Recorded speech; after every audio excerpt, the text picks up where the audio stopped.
안녕하세요. 오늘은 경기도 용인에 사시는 박정숙님의 사연을 읽어드리겠습니다. 저는 올해 65세가 된 두 아들의 어머니이자 두 며느리를 둔 시어머니입니다. 지금은 남편과 단둘이 살고 있지만 주말이면 손주들의 웃음소리로 집이 시끌벅적해집니다. 물론 모든 손주들이 오는 것은 아닙니다. 이것이 바로 제가 오늘 이 사연을 보내게 된 이유입니다. 저는 30년간 초등학교 교사로 일하다 5년 전에 정년퇴직했습니다. 남편은 중소기업에서 관리직으로 일하다 비슷한 시기에 은퇴했고요. 우리는 큰아들 준영이와 그의 아내 지연, 작은아들 도연이와 그의 아내 은지, 그리고 막내딸 수진이 이렇게 세 자녀를 두었습니다. 준영이는 37세로 대기업에서 과장으로 일하고 있습니다. 항상 꼼꼼하고 책임감 강한 아이였죠. 초등학교 때부터 공부를 잘해서 주변에서 칭찬을 많이 받았습니다. 준영이의 아내 지연이는 35세로 같은 회사 다른 부서에서 만나 연애 끝에 결혼했습니다. 지연이는 대학에서 경영학을 전공했고 패션과 트렌드에 민감한 세련된 여성이에요. 그들에게는 9살 준호와 7살 서연이라는 두 아이가 있습니다. 작은 아들 도연이는 34세로 IT 회사에서 개발자로 일하고 있어요. 어릴 때부터 컴퓨터를 좋아했던 아이였죠. 학창시절엔 공부보다는 컴퓨터 게임에 빠져 걱정을 많이 했는데 결국 그 길로 진로를 잡아 지금은 잘 되어가고 있습니다. 도연이의 아내 은지는 32세로 대학에서 국문학을 전공하고 지금은 출판사에서 편집자로 일하고 있어요. 도연이와 은지는 공통 지인의 소개로 만나 2년간 연애한 후 결혼했습니다. 그들에게는 6살 민준이와 3살 하은이라는 두 아이가 있죠. 막내딸 수진이는 31세로 아직 미혼이에요. 해외에서 대학원을 마치고 지금은 외국계 회사에서 마케팅 매니저로 일하고 있습니다. 활발하고 독립적인 아이라 결혼보다는 자신의 커리어에 집중하는 중이에요. 저희 가족 이야기는 두 며느리가 들어오면서부터 시작됩니다. 큰 며느리 지연이와 작은 며느리 은지, 이 두 사람과의 관계는 정말 하늘과 땅 차이였습니다. 준영이가 지연이를 처음 집에 데려왔을 때 저는 매우 기뻤습니다. 우리 아들이 좋은 사람을 만났구나 싶었거든요.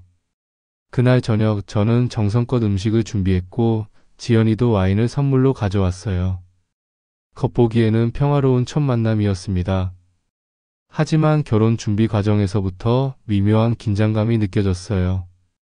예식장을 정할 때 지연이는 자신의 친정 근처를 고집했고 결혼식 형태도 모두 자신들 스타일대로 진행하고 싶어 했습니다. 물론 젊은 세대의 결혼이니 이해할 수 있었지만 우리 의견은 거의 묻지 않는 모습이 조금 서운했어요. 결혼 후 지연이는 신혼집 집들이를 계속 미뤘습니다. 아직 집 정리가 안 됐다, 준비할 시간이 없다 등 여러 이유를 들었죠. 결국 결혼 6개월이 지나서야 억지로 하게 되었는데 그날도 지연이는 내내 불편한 표정을 지었습니다. 어머니, 저희는 사생활을 중요하게 생각해요. 자주 오시는 것보다는 연락 먼저 주시고 와주셨으면 해요. 처음 그 말을 들었을 때는 충격이었습니다. 결혼한 자식의 집에 가는 것도 미리 허락을 받아야 한다니. 하지만 요즘 젊은 세대의 생각이려니 이해하려 노력했어요. 명절이나 가족 행사에도 지연이는 늘 마지못해 참석하는 모습이었습니다. 추석에는 친정에도 가야 한다며 겨우 오전에만 잠깐 들렀다 가고 설날에도 회사 동료들과 여행 계획이 있다며 참석을 거부하기도 했죠. 한 번은 남편 준영이가 부모님께 인사라도 드려야지라고 말했더니 지연이가 큰 소리로 당신 부모님이지 내 부모님은 아니잖아요. 시댁은 결국 남이에요 라고 말하는 것을 우연히 들었습니다. 그때 제 마음이 얼마나 아팠는지 모릅니다. 지연이가 임신했다는 소식을 들었을 때 저는 정말 기뻤습니다. 아이가 생기면 관계가 나아질 수 있겠지라는 희망이 생겼거든요. 임신 초기에 입덧이 심하다기에 집에 찾아가 특별히 준비한 음식을 가져갔는데 지연이는 현관문 앞에서 냄새가 너무 싫어요. 들어오지 마세요 라고 말했습니다. 그 음식들은 결국 문 앞에 놓고 돌아왔죠. 출산이 다가오자 지연이에게서 문자가 왔습니다. 어머니, 요즘 산후조리원이 너무 비싸요.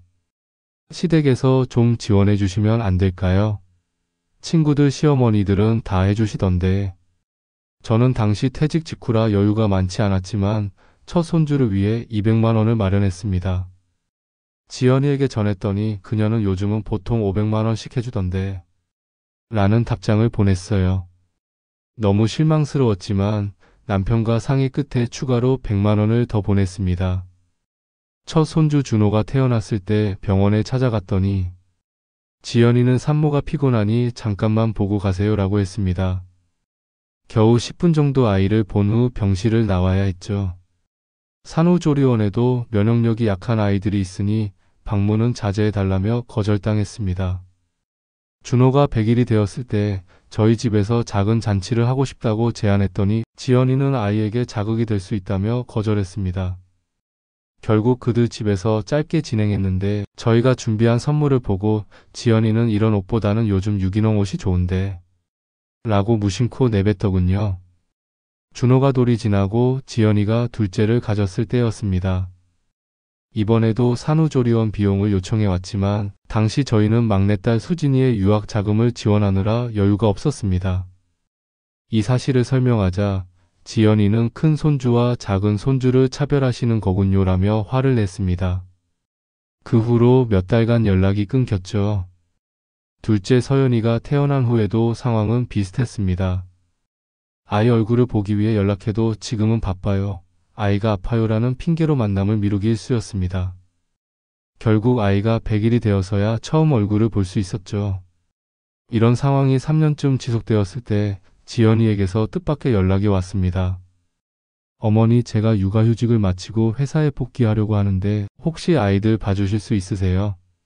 어린이집만으로는 시간이 안 맞아서요. 솔직히 당황스러웠습니다. 평소에는 얼굴도 보여주지 않다가 필요할 때만 연락하다니. 하지만 손주들을 위해 고민했습니다. 결국 남편과 상의 끝에 거절의 뜻을 전했습니다. 지연아, 미안하지만 어머니도 이제 나이가 있고 무엇보다 아이들과 친해질 시간이 없었어. 갑자기 내가 봐주면 아이들도 낯설어 할 거야. 그러자 지연이의 차가운 대답이 돌아왔습니다. 역시 시댁은 남이군요. 우리 친정 엄마는 흔쾌히 봐주시겠다고 하시는데. 알겠습니다. 앞으로 더 신경 안 쓰셔도 돼요. 그 말에 저는 깊은 상처를 받았습니다. 그동안 참아왔던 서운함이 한꺼번에 터져나왔죠. 지연아, 지난 몇 년간 너희가 우리를 어떻게 대했는지 생각해봐. 명절에도 겨우 얼굴만 비추고 손주들 얼굴도 제대로 보여주지 않았잖아. 시댁을 남이라고 생각한 건 너희 쪽이었어.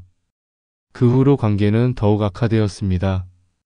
명절에도 아예 오지 않거나 와도 형식적인 인사만 나눌 뿐이었죠. 손주들과의 관계도 더욱 멀어졌습니다.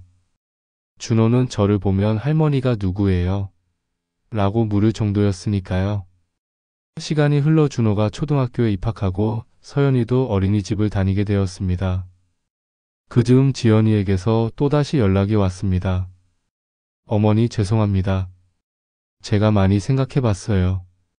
앞으로는 자주 찾아뵙고 아이들도 할머니와 친해질 수 있도록 하겠습니다. 이번 주말에 시간 되시면 저희 집에 와주세요. 저는 마음이 복잡했습니다. 물론 손주들이 보고 싶었지만 또다시 상처받는 것이 두려웠거든요. 결국 남편의 권유로 방문하기로 했습니다. 그날 지연이는 정성스럽게 음식을 준비했고 아이들도 반갑게 맞아주었습니다. 하지만 어색함은 지울 수 없었습니다. 몇 번의 만남 후 지연이가 진심으로 이야기했습니다. 어머니, 사실 제가 회사에서 승진 경쟁 중인데 경쟁자가 시댁과 관계가 좋은 모습을 보여서 부장님의 호감을 얻더라고요. 그걸 보고 제가 얼마나 어리석었는지 깨달았어요. 이제라도 관계를 회복하고 싶어요. 그 말을 듣는 순간 저는 더 이상의 대화가 무의미하다고 느꼈습니다. 진정한 가족 관계는 이런 식의 계산이 아니라고 생각했거든요. 그날 이후 저는 예전처럼 형식적인 관계를 유지하기로 했습니다. 명절에 잠깐 보고 생일이나 기념일에 선물만 보내는 정도로요. 반면 작은 며느리 은지와의 관계는 처음부터 달랐습니다.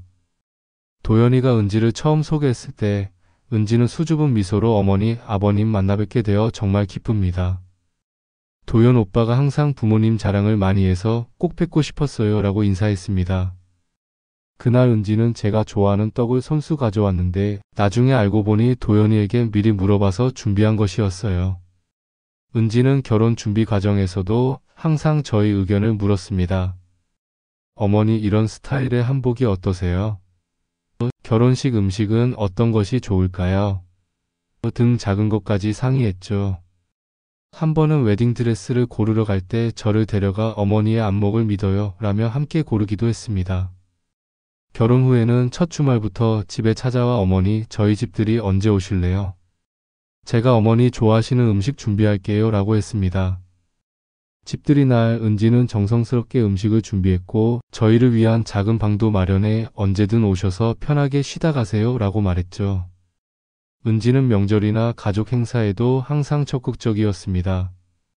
설날에는 아침 일찍 와서 음식 준비를 돕고 추석에는 직접 송편을 빚는 법을 배우겠다며 하루 전부터 와서 함께 했습니다. 가끔은 평일 저녁에도 어머니 오늘 제가 요리 연습한 것이 있는데 맛 좀 봐주세요 라며 음식을 가져오기도 했어요. 은지가 임신했다는 소식을 들었을 때도 기뻤지만 더 감동적인 것은 은지의 태도였습니다. 어머니 저의 첫 아이자 어머니의 손주잖아요. 함께 잘 키워나갔으면 좋겠어요 라고 말하더군요. 임신 기간 내내 저는 은지에게 영양식을 해주었고 은지는 항상 감사함을 표현했습니다. 출산이 가까워지자 은지가 말했습니다. 어머니 아이가 태어나면 산후조리원에 갈지 친정에서 할지 고민이에요. 어떻게 하는 게 좋을까요? 저는 솔직히 답했습니다. 요즘은 산후조리원이 편하대. 우리가 도울 수 있는 만큼 돕겠다. 이에 은지는 정말 감사합니다. 어머니께서 마음 편하신 대로 해주세요 라고 했습니다. 저희는 형편에 맞게 500만 원을 지원했고 은지는 눈물을 흘리며 감사했습니다. 너무 많은 거 아니에요. 부담 갖지 마세요. 이것만으로도 정말 감사해요. 첫 손주 민준이가 태어났을 때 은지는 병원에서부터 어머니, 아버님, 어서와서 손주 보세요 라며 반갑게 맞아주었습니다. 산후조리원에서도 수시로 오늘 민준이가 이런 것을 했어요 라며 사진과 영상을 보내왔죠. 아기가 태어나고 집에 온 날에는 어머님 민준이 첫집 나들이니까 꼭 와주세요 라고 초대했습니다. 민준이의 100일 잔치는 저희 집에서 하자고 은지가 먼저 제안했습니다. 어머니 댁이 넓으니까 가족들이 다 모일 수 있잖아요. 그날 은지는 민준이를 예쁘게 한복으로 차려입히고 제게 안겨주며 할머니 손주 어때요? 도연이 닮았죠? 라고 웃음 지었습니다. 은지가 육아휴직을 마치고 복귀할 때가 되자 조심스럽게 물었습니다. 어머니 너무 무례한 부탁인가요? 제가 일하는 동안 민준이를 봐주실 수 있으세요? 어린이집에 보내기에는 아직 어린 것 같아서요. 저는 망설임 없이 수락했습니다. 그럼 당연하지. 우리 민준이 할머니가 잘 볼게. 은지는 감동한 표정으로 정말 감사합니다. 제가 월급날마다 용돈 드릴게요. 무엇보다 민준이가 할머니와 많은 시간을 보낼 수 있어서 너무 좋아요라고 말했습니다. 그렇게 저는 민준이를 돌보기 시작했고 은지는 매일 퇴근길에 맛있는 음식이나 간식을 사왔습니다.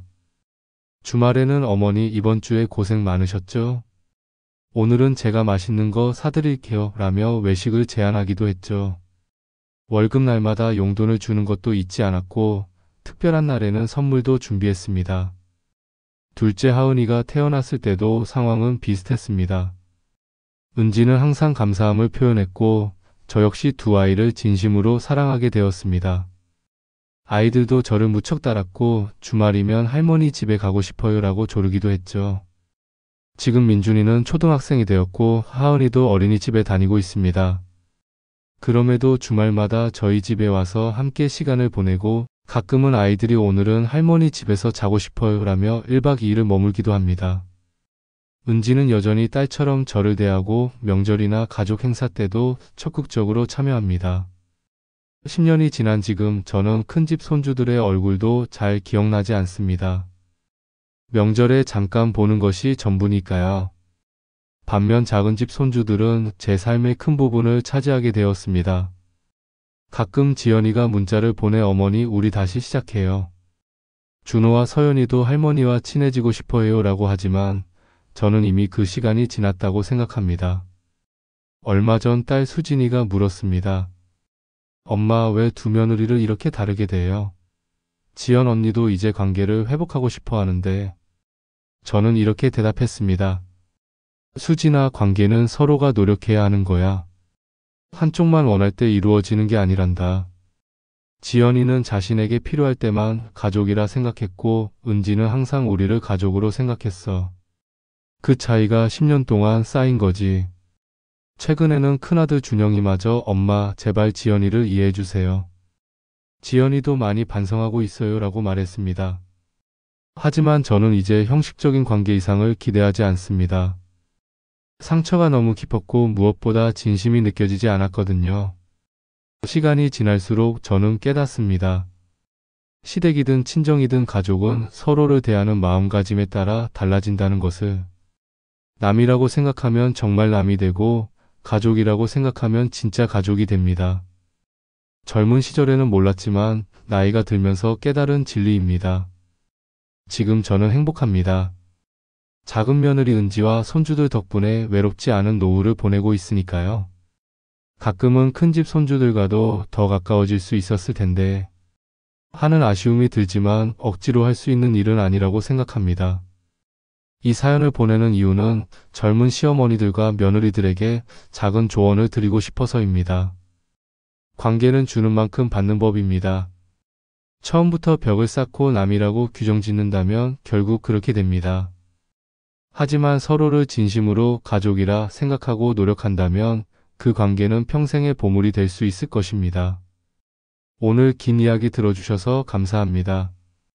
오늘도 구독자 여러분들의 하루가 따뜻한 마음으로 가득하길 바랍니다.